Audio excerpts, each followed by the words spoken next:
Mesdames, Messieurs, peuple congolais, être citoyen, c'est être informé. Et pourquoi? Parce que l'ignorance est la pire des souffrances. Le savoir et la connaissance vous libèrent. Pour info, n'oubliez pas de développer deux réflexes. 1. Likez, j'aime cette vidéo pour la protéger des ennemis, de la raison, de la vérité et de l'intérêt général. Et 2. La partager au plus grand nombre d'entre vous sur vos pages, médias et réseaux sociaux pour sensibiliser, conscientiser et mobiliser les Congolais contre la dictature de Denis Sassou Nguesso. Mesdames, Messieurs, peuple congolais, voici mon droit de réponse à La descente aux enfers commence. C'est un pseudonyme. La descente aux enfers commence. C'est le pseudonyme d'un Congolais que je trouve très intelligent. Il porte souvent un regard brut ou même satirique des problématiques politiques et géostratégiques de notre pays, de l'Afrique, de la France-Afrique et du monde. Son terrain de jeu est le site internet Zengamambo, où il va même jusqu'à le qualifier de Zenga Zoba. Zoba, ça veut dire bête, idiot. Et vous verrez toujours dans ses réactions le mot idiot, il revient toujours à chaque fois, il parle que d'idiot. Donc, en réalité, cet individu est le détracteur de l'idiotie ou de l'idiocratie. Qu'elle soit à l'échelle de notre pays, de la communauté noire africaine ou de l'Afrique ou du monde entier. Donc, vous allez toujours entendre le mot idiot, idiot, idiot. Mais dans l'idiotie qu'il conteste ou qu'il dénonce, mais c'est très drôle et rigolo à la fois. Mais parfois, on se dit quand même qu'il va parfois très loin, mais c'est quelqu'un que je respecte son opinion, et donc il fait des choses vraiment qui sont vraiment intéressantes. Et donc vous allez entendre sa réponse au sujet de ma vidéo que j'ai fait hier. Cette vidéo est intitulée 61e anniversaire Congo-Brazzaville. Pourquoi Sassou Denis a-t-il été humilié et souillé gravement? Donc si vous allez dans ma vidéo d'hier, vous allez voir, vous allez dans ma chaîne YouTube, vous allez voir certainement cette vidéo écrite où le titre est le suivant: 61e anniversaire Congo-Brazzaville, pourquoi Sassou Denis a-t-il été humilié et souillé gravement? Et donc dans cette vidéo, il y a un passage où je disais que depuis le coup d'État sanglant France-Afrique de 1997, et si les Congolais ou le régime démocratiquement élu qui fut chassé par Sassou Nguesso, il était un peu comme c'était construit comme des talibans, c'est-à-dire au terme de structuration, organisation et de la résistance face à la forfaiture de Sassou Nguesso de 1997, dont les conséquences sont d'actualité. Donc j'ai invité les Congolais à aller contre la facilité, contre la traîtrise, contre la division et autres, pour unir tout le monde dans le même jeu, puisque le même jeu c'est Sassou Dégage, mais je l'ai détaillé dans la vidéo, vous pouvez toujours aller le voir. Je l'ai dit alors que l'enjeu est que nous on unifie les forces, parce que c'est dans l'union ou la détermination qu'on fait tomber des régimes tyranniques et autres.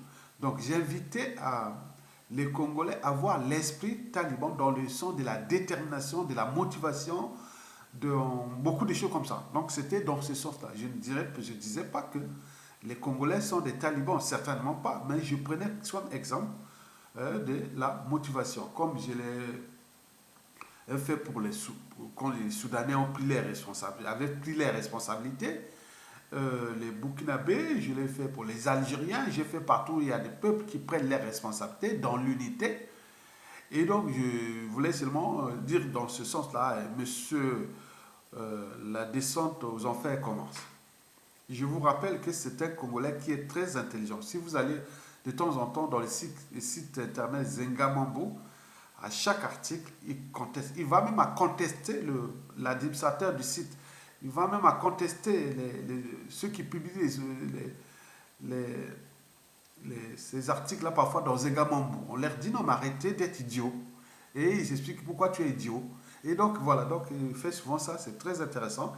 Et donc, vous allez, je vais lire son opinion, hein, c'est son opinion.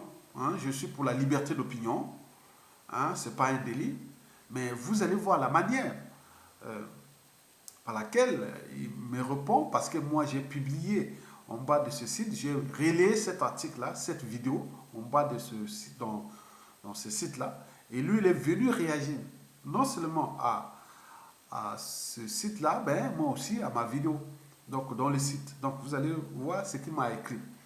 Bon, il me récite beaucoup, ce que je vous dis sincèrement. Bon, voici ce qu'il a écrit. Et vous allez comprendre comment il pense, comment il réfléchit, comment il... C'est... Bon, chacun pourra juger en fonction de son niveau d'émotion, ou même de la raison, ou de tout ce qui est de la conscience et autres. Donc, même de l'intelligence. Vous avez tout compris. Voici ce qu'il a écrit. Mon cher Ayatonga, il ne faut pas nous comparer aux talibans. Les talibans est une fabrication occidentale. Ils ont eu un désaccord avec Ben le Fou. Aujourd'hui, à travers le Qatar, ils ont donné des garanties. C'est pour cette raison que les protecteurs des talibans d'hier ont laissé faire. Ils vont observer si les talibans confirment leurs intentions pour s'appuyer sur eux afin d'essayer de déstabiliser l'Asie.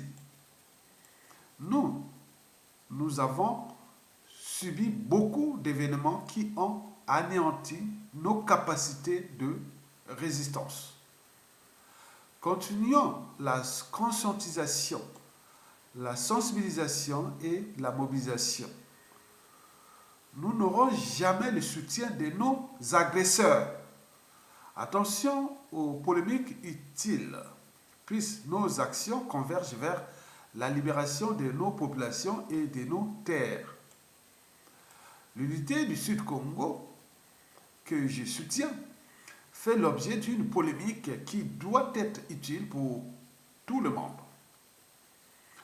En Afrique, les protégés de l'ONU et les terroristes introduits et entretenus par la France et ses alliés sont très avancés sur leur calendrier.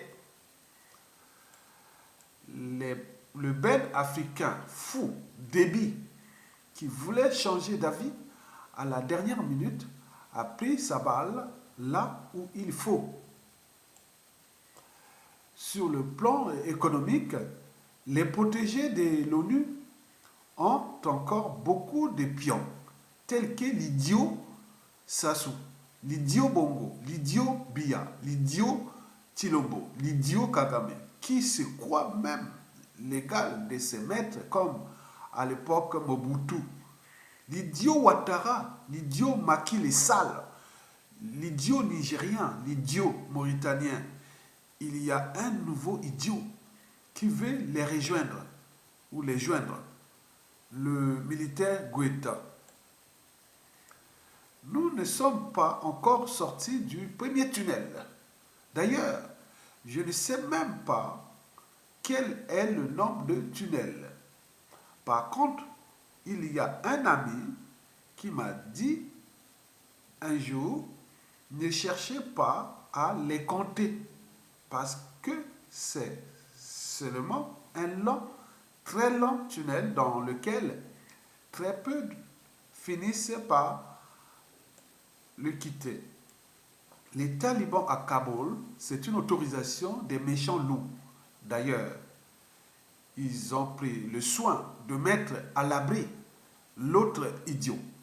Voilà pour sa réaction. Donc vous pouvez voir ce genre de réaction que je lis tous les jours. De temps en temps, quand je vais dans Zengamambou, donc je vais lire souvent sa réaction. Voilà, dans son opinion, il est vraiment... Oui. C'est lui qui avait même dit à Anatole Colino Makosso qu'il a dit qu'il a eu la malchance d'avoir été à l'école. Et son idiotie, je ne sais pas quoi avec sa chose. Donc c'est vraiment, il a chauffé Anatole Colino Makosso. Et il y en a beaucoup qui... Voilà, donc c'est quelqu'un qui est un peu spécial. Donc voilà, quelque part, il y a une part de vérité là. Et il y a des choses qu'il faut vérifier. Maintenant, voici ma réponse. Un, bien entendu, les talibans ont été une fabrication occidentale dans les années 80, quand il y avait l'Union soviétique. Donc c'était pour la manière pour les Américains de barrer la route au rideau rouge, comme ils appelaient ça, l'Union soviétique, l'ennemi. Donc ils avaient fabriqué les talibans pour aller combattre les soviétiques en Afghanistan, parce que les soviétiques, la Russie actuelle, avait envahi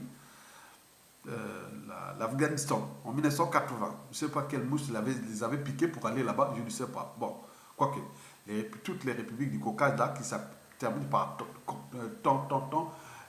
Kazakhstan, Turkménistan, Ouzbékistan, Afghanistan, tout ça termine là. Donc c'était les ex-républiques, que ce soit les Ouzbeks, hein, les Kirghizes, les Turkmènes, les Afghans et tout ça, c'était, voilà. Donc peut-être qu'ils voulaient étendre l'Empire soviétique jusqu'en Afghanistan, mais là-bas, il y avait les Américains qui ont mis la contre-réaction des Soviétiques qui étaient déjà en Afghanistan. Donc ils ont souffert là-bas pendant 10 ans, hein, avant la chute du mur de Berlin. Et donc ces gens qui ont aidé les Américains, bon, ben, à la fin du mur de Berlin en 1989, et puis il y a eu des périodes troubles, hein. Après, les talibans étaient revenus au pouvoir, avaient pris le pouvoir, et donc on les avait aidés à prendre le pouvoir. Et ce n'est qu'en 2001 qu'est arrivée cette affaire-là des tours jumelles là, voilà, donc où les avions et tout ça, voilà, donc, et où Ben Laden qui était, voilà, donc, était réfugié là-bas. Donc, mais historiquement, et même jusqu'à nos jours, les Afghans, les talibans, pensent que, bon, les soviétiques les traitaient un peu égal-égal. Mais or, depuis 2002, jusqu'au départ des Américains là, ce mois, et donc ils ont dit que l'Occident c'est un peu arrogant. Donc c'est quelque chose à prendre en compte, hein. Les Afghans, là-bas, ce sont des gens aguerris, affûtés, hein. Ils ont le sang de l'honneur, hein. Et surtout, il y a des Pashtuns, il y a tous les tribus là-bas, hein. Voilà. Et donc, là, ils sont partis. Bon, est-ce que c'est une façon pour les Américains ou l'Occident de faire ce que la descente aux enfers vient de le dire? C'est tous les questionnements, hein? On se demande, est-ce que ils ont dit, bon, on laisse ça pour qu'on les prépare là pour aller maintenant attaquer l'Asie et notamment la Chine. Est-ce que c'est ça? Je ne sais pas. D'après la réflexion de la descente aux enfers, ça va dans ce sens. Mais j'avais un autre point de vue. Parce que moi, je pense que là, c'est le déplacement des centres de décision mondiale vers l'Est. En réalité, les talibans ont gagné parce qu'ils considèrent mieux les Russes que les Américains ou les Occidentaux. Moi, je pense que c'est le déplacement des centres de décision mondiale vers l'Est, c'est-à-dire partant de la Turquie, l'Iran, en passant par la Russie. N'oublions pas le Pakistan qui fait le double jeu, Occident et Orient, et n'oublions pas la Chine. Donc ça se déplace là-bas. Donc là, je pense que les talibans actuels sont soutenus par le bloc eurasien. Bon, même la Chine a signé le pacte de non-agression. Bon, quoique, le pacte de non-agression, on a eu entre l'Union soviétique et l'Allemagne, en 1941, on connaît bien la suite. L'Allemagne n'a pas empêché de venir attaquer l'Union soviétique. Et la suite, on la connaît. Mais là, la Chine avait signé un pacte de non-agression aux talibans, que bon voilà, vous pouvez être là, mais ne venez pas nous emmerder. Donc il y a aussi ça, donc il y a beaucoup de confusion là. Donc la descente aux enfers a bien signalé le problème.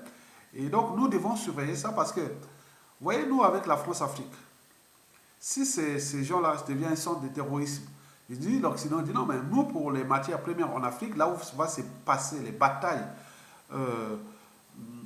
des matières premières, que ce soit l'Occident ou l'Eurasien, mais tout se décide là-bas vers l'Afrique, là où se concentre c'est la garde à manger de l'Occident et de l'Eurasie en termes de matières premières. Donc, est-ce qu'ils vont nous apporter le terrorisme là-bas pour contrôler nos ressources naturelles? Et donc, il y a beaucoup de choses. Il faut regarder cette situation des talibans en fonction des deux positionnements-là. Je pense que la réflexion de la descente aux enfers commence. En partie, bon, je dis peut-être vous avez raison, mais il y a sujet à réflexion. Parce qu'en fait, pour moi, je pensais que c'est l'Occident qui est en perte de vitesse. Et c'est la Chine, la Russie et leurs partenaires alliés comme la Turquie et l'Iran et autres qui sont en train de prendre le contrôle là. Mais pour nous, on doit regarder sur le plan africain. Parce que vous avez entendu que la plupart des journalistes français, même occidentaux, ils parlent maintenant qu'ils vont peut-être amener ça au Sahel, ils vont maintenant amener, donc on parle des choses là, donc comme si, voilà, donc il y a quelque chose qui se dessine contre nous, l'Afrique. Et nous, les bassins du Congo, on sera aussi les victimes. Donc nous sommes des animistes, bon, on nous a amené le christianisme, on l'a adopté quand même, il y a, la religion musulmane est peu représentée dans le bassin du Congo. On risque de nous apporter beaucoup de terrorisme pour le contrôle des matières premières. Est-ce que les talibans là sera aussi le chevaux de Troie, soit de l'Eurasie ou de l'Occident pour le contrôle de l'Afrique? Donc c'est tous les questionnements. Donc beaucoup de géopoliticiens africains devaient réfléchir de cette vidéo-là. Et je veux même relayer ce lien à là où il a réagi. Peut-être qu'il va encore ajouter beaucoup de choses. Ce monsieur-là qui s'appelle La descente aux enfers commence. Donc voilà pour la situation. Donc, moi, je pense que là, il y a deux blocs là qui s'affrontent. Le bloc occidental et le bloc eurasien. Le bloc occidental, si par exemple a libéré les talibans pour aller foutre le bazar en Asie, donc ça reste problématique au vu du contexte et des rapports de force. Aujourd'hui, additionner l'URSS ou la Russie et la Chine, je pense qu'ils sont maintenant au-dessus de l'Occident. Ça, je suis convaincu. Et donc, militaire, on peut être militaire, hein, moi je pense comme ça. Et donc, il y a beaucoup de choses qui vont se passer là. Maintenant, du côté de l'Europe, de l'Occident, est-ce que c'est pour foutre le bazar en Asie et éventuellement en Afrique? Donc, il faut réfléchir à ça. Donc, il y a deux blocs là. L'Occident, impérialiste, néocolonialiste et tout compagnie, et l'eurasien anti-impérialiste, anti-néocolonialiste, et donc il y a beaucoup de choses là. Est-ce que nous, Africains, on va en bénéficier de cette situation? Parce que beaucoup de choses vont ce qui se prépare là, ça peut être pour nous bénéfique ou non. Vous avez tout compris? Donc, chacun peut nourrir le débat et réfléchir par rapport à ce qu'il a écrit. Donc, je peux vous le lire encore pour une dernière fois. Donc, il a écrit ceci: il ne faut pas nous comparer aux talibans. Les talibans est une fabrication occidentale. Ils ont eu un désaccord avec Ben le Fou, c'est-à-dire Ben Laden. Aujourd'hui, à travers le Qatar, ils ont donné des garanties. C'est pour cette raison que les protecteurs des talibans d'hier ont laissé faire. Vous avez vu l'avancée des talibans facilement, mais ils sont rentrés facilement par l'Iran. L'Iran n'est pas occidental, donc c'est là le questionnement. Ils sont rentrés aussi par le Pakistan qui fait le double jeu, qui joue le double jeu. Et donc il y a beaucoup de choses là qui sont quand même bizarres. Ils vont, c'est-à-dire les Occidentaux, vont observer si les talibans confirment leurs intentions pour s'appuyer sur eux afin d'essayer de déstabiliser l'Asie. L'Asie, c'est la Chine qu'on veut déstabiliser, peut-être. Nous avons subi beaucoup d'événements qui ont anéanti nos capacités de résistance. L'esclavage, la colonisation, le néocolonialisme, la force Afrique. Donc tout ça, nous on a subi beaucoup de choses. Ça c'est sûr, vous avez raison sur ce point-là. Continuons la conscientisation, la sensibilisation et la mobilisation. Nous n'aurons jamais le soutien de nos agresseurs, sinon ça cesserait. C'est vrai, l'Afrique ne sera jamais soutenue par ses agresseurs, donc l'Occident actuel. Attention aux polémiques utiles, puisque nos actions convergent vers la libération de nos populations et de nos terres. L'unité du Sud, que je soutiens, fait l'objet d'une polémique qui doit être utile pour tout le monde. En Afrique, les protégés de l'ONU et les terroristes introduits et entretenus par la France et ses alliés sont très avancés sur les calendriers. Le Ben africain, Fou Déby, ils disent Déby, le défunt Idriss Déby, qui voulait changer d'avis à la dernière minute, a pris sa balle là où il faut. Sur le plan économique, les protégés de l'ONU ont encore beaucoup de pions tels que l'idiot Sassou, l'idiot Bongo, l'idiot Biya, l'idiot Chilombo, l'idiot Kagame qui se croit même légal de se mettre comme à l'époque Mobutu. L'idiot Ouattara, l'idiot Macky le Sall, l'idiot nigérien, l'idiot mauritanien. Il y a un nouveau idiot qui veut les joindre, le militaire Guetta. Nous ne sommes pas encore sortis du premier tunnel. D'ailleurs, je ne sais même pas quel est le nombre de tunnels. Par contre, il y a un ami qui m'a dit un jour, ne cherchez pas à les compter. Parce que c'est seulement un long, très long tunnel dans lequel très peu finissent par le quitter. Les talibans à Kaboul, c'est une autorisation des méchants loups. D'ailleurs, ils ont pris le soin de mettre à l'abri l'autre idiot, c'est-à-dire le président de la Gadito actuelle qui a fui. Donc, ils ont mis soin de le mettre à l'abri. Bon, voilà, c'est bien. Bon. Donc, moi, je voulais aussi terminer par la réflexion du professeur agrégé de philosophie de l'université Niamsi Franklin, au Cameroun, qui a publié ces deux pensées-là dans sa page Twitter et que je vais vous le lire, qui rentre aussi dans mon droit de réponse. L'armée afghane et la pseudo-république de Kaboul créés en 2002 se sont effondrés comme un château de cartes suite au retrait de l'armée américaine. Je vois toutes les dictatures francophones d'Afrique s'effondrer pareillement après le retrait des armées françaises d'Afrique. Je répète, l'armée afghane et la pseudo-république de Kaboul créée en 2000 se sont effondrés comme un château de cartes suite au retrait de l'armée américaine. Je vois toutes les dictatures francophones d'Afrique s'effondrer pareillement après le retrait des armées françaises d'Afrique. Et là, moi, j'ai dit oui, le parallélisme est total, oui, est évident.